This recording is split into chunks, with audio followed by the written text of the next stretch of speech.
30 Dunkirk survivors, all in their mid-90s, attended the London premiere of Christopher Nolan's epic war film. When asked what they thought, their response was surprising.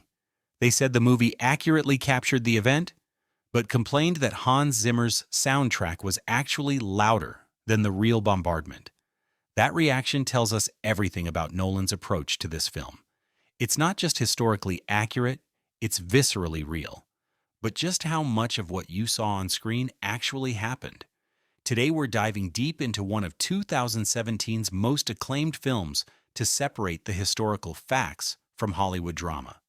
You're about to discover some shocking truths about what really happened on those beaches, including a story so incredible that if Nolan had put it in the movie, you'd think he made it up. And stick around until the end, because what really happened to the pilot who inspired Tom Hardy's character will completely change how you see that final scene. Let's start with what might surprise you most. Dunkirk is one of the most historically accurate war films ever made. Christopher Nolan spent years researching first-hand accounts, and it shows in ways both big and small. Number 1, the age of the soldiers. Most World War II movies cast actors in their 20s and 30s to play soldiers, but Nolan did something different. After reading survivor accounts that emphasized how young and inexperienced these troops were, he deliberately cast teenage actors like Fionn Whitehead and Harry Styles. The real soldiers at Dunkirk were often 18 and 19 years old, barely out of high school. This wasn't a battle fought by grizzled veterans, but by kids who'd never seen combat. Number 2, those German propaganda leaflets were real. Remember the opening scene where leaflets rained down from the sky, showing the Allied forces surrounded? Many viewers assumed this was dramatic exposition invented for the film. But German psychological warfare units actually did drop these exact leaflets over Dunkirk. The real pamphlets weren't in color like the movie version, but they carried the same menacing message. You're surrounded. Resistance is futile.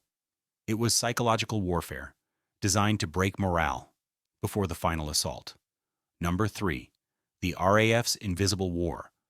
One of the film's most powerful moments comes when a soldier confronts RAF pilot Collins asking, "Where the hell have you been?"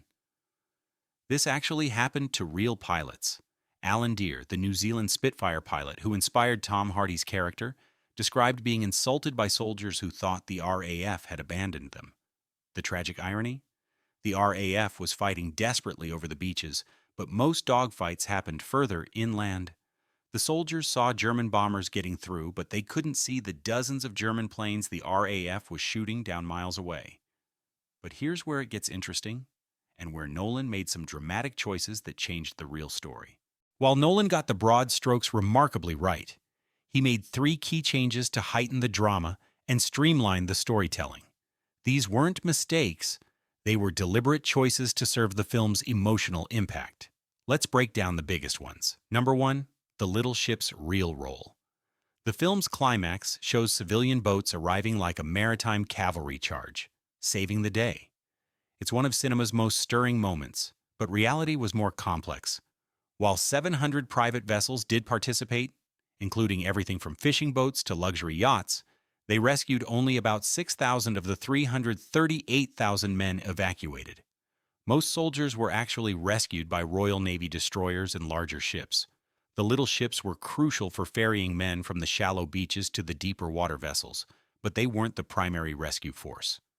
Number 2, the French soldier's story. In the film, we see a French soldier disguising himself as British to get rescued, suggesting the French were being left behind. This creates powerful drama, but twists historical fact. Nearly half of the men evacuated, about 140,000, were French soldiers, and there was no systematic attempt to exclude them. Churchill had explicitly ordered that French troops be given equal priority. The real tragedy? Most French soldiers chose to return to France after the evacuation, not because they supported the Nazis, but because their government ordered them home after France surrendered. Number 3, the timeline compression. Nolan compressed 9 days of evacuation into what feels like 24 hours of intense action. The small boats didn't arrive as one dramatic fleet. They came in waves over several days. The final rescue wasn't a single triumphant moment, but a gradual process. While this makes for better cinema, It obscures the sheer endurance required from both rescuers and rescued. Now here's where things get really interesting. The stories that were too complex or too uncomfortable for even a 3-hour movie. Number 1. The International Force. While watching Dunkirk, you'd think only British and French soldiers were there. But the beaches were far more diverse. 4 companies of the Royal Indian Army Service Corps, about 800 soldiers, were among the evacuated troops. Observers noted they were particularly cool under fire and well organized during the chaotic retreat. Their absence from the film reflects a larger historical blindness to the Indian Army's crucial role in World War II. While Britain licked its wounds after Dunkirk, Indian forces were already picking up the slack in North Africa and the Middle East. There were also soldiers from Morocco, Algeria, Tunisia, and other African colonies who fought as part of the French forces. Some of these troops made it to England and became the nucleus of the Free French forces. Their stories of courage and sacrifice remain largely untold. Number 2. The Prisoners of War. Tom Hardy's character, Farrier, is captured at the end, but the film doesn't explore what this meant. About 40,000 British soldiers, roughly 1 in 7, were captured during the retreat to Dunkirk and the evacuation itself. These men faced 4 years of imprisonment in German POW camps, with many enduring forced marches across Europe. Their fate adds a sobering counterpoint to the rescue's triumph. Number 3. The rearguard's ultimate sacrifice. Perhaps the most significant omission involves the French troops who stayed behind. While British soldiers were being evacuated, 40,000 men of the French First Army were fighting a desperate delaying action at the Siege of Lille, holding off 7 German divisions including 3 armored units. They bought precious time for the evacuation by sacrificing themselves. When their ammunition ran out, 35,000 marched into captivity. Without their sacrifice, the miracle at Dunkirk would have been impossible. But here's what makes Dunkirk extraordinary. Where other filmmakers might have relied on CGI, Nolan went to extraordinary lengths for authenticity. The film was shot on the actual Dunkirk beach where the evacuation took place. When scouting locations, Nolan actually found a button from an English soldier's uniform buried in the sand, a 77-year-old artifact from the real evacuation.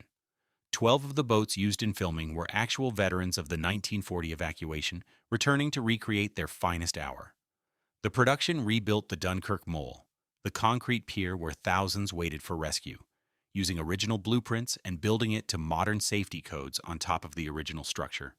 For the aerial scenes, Nolan mounted cameras on actual flying Spitfires worth $5 million each. When they filmed the famous beach landing scene with Hardy's character, they had only a 45-minute window before the incoming tide would make the sand too soft for a real aircraft. After filming wrapped, the Spitfire got stuck in the sand, leading to a frantic race against the tide to save a piece of aviation history. But here's the most important question. Was Dunkirk actually a victory or defeat? Churchill himself warned Parliament not to confuse deliverance with victory, saying wars are not won by evacuations. Militarily, it was a disaster. The German army had conquered most of Western Europe in just weeks, yet Dunkirk became something more powerful than a military victory. It became a symbol of resilience that kept Britain fighting when logic suggested surrender. The evacuation saved not just 338,000 men, but the idea that the war could still be won. Consider this. If those men had been captured or killed, Britain would have lost 75% of its experienced army. With America still neutral, and the Soviet Union allied with Germany, Britain might have been forced to negotiate peace. Hitler could have consolidated his hold on Europe and turned his full attention to the Soviet Union. The entire course of world history might have changed. What Nolan captures brilliantly is the human experience of survival under impossible circumstances. Real survivors describe the same themes we see in the film: the randomness of death, the desperation for any escape, the way normal social rules broke down under extreme stress. Some soldiers really did walk into the sea, telling others they were going to walk home to England. Others waited in orderly queues for days while bombs fell around them. The film's portrayal of men who seemed almost numb with shock reflects countless survivor testimonies about the surreal nature of their experience. One veteran, interviewed decades later, said the strangest thing about Dunkirk wasn't the danger or the fear. It was the silence between attacks, when thousands of men would wait on the beach without speaking, just listening for the sound of approaching aircraft. So what's the final verdict? Christopher Nolan created something remarkable. A war film that prioritizes experience over explanation. that makes you feel history rather than just learn about it. The film's few historical liberties serve a larger truth about what it meant to be there. The real miracle of Dunkirk wasn't just the rescue of 338,000 men, it was the transformation of military defeat into spiritual victory. Nolan understood that sometimes fiction can convey truth more powerfully than documentary footage. But here's the most incredible part of the real story, something so unbelievable that Nolan left it out because audiences would never accept it. One of the civilian boat captains was Charles Lightoller, the second officer of the Titanic and the highest-ranking crew member to survive that disaster.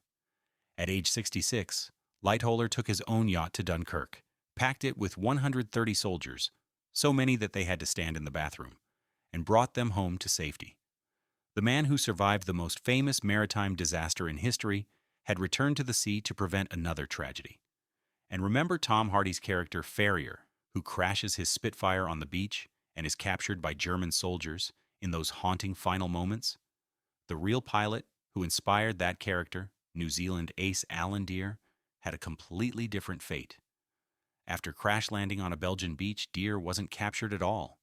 He made his way to a nearby town, was rescued by British forces, and went on to survive the entire war, becoming one of the most celebrated fighter pilots of World War II. He died peacefully in 1995 at age 77, having written a memoir called 9 Lives, about his incredible survival story. The fictional Farrier's capture represents the sacrifice of the 40,000 men who weren't lucky enough to escape. But the real Alan Deere got to tell his own story. That's the kind of extraordinary human story that Dunkirk represents, where ordinary people do impossible things because there's no alternative. Nolan's film captures that spirit, even if it can't capture every detail. The intersection of Hollywood and history reveals something fascinating about how we remember and honor the past. If you're hungry for more deep dives into how films handle real events, from the surprising accuracies to the necessary fiction, then you'll love what's coming next. We're exploring everything from medieval battles to space missions, always asking the same question: where does the movie end and reality begin? Subscribe now, because the truth behind your favorite films is often more incredible than the fiction itself.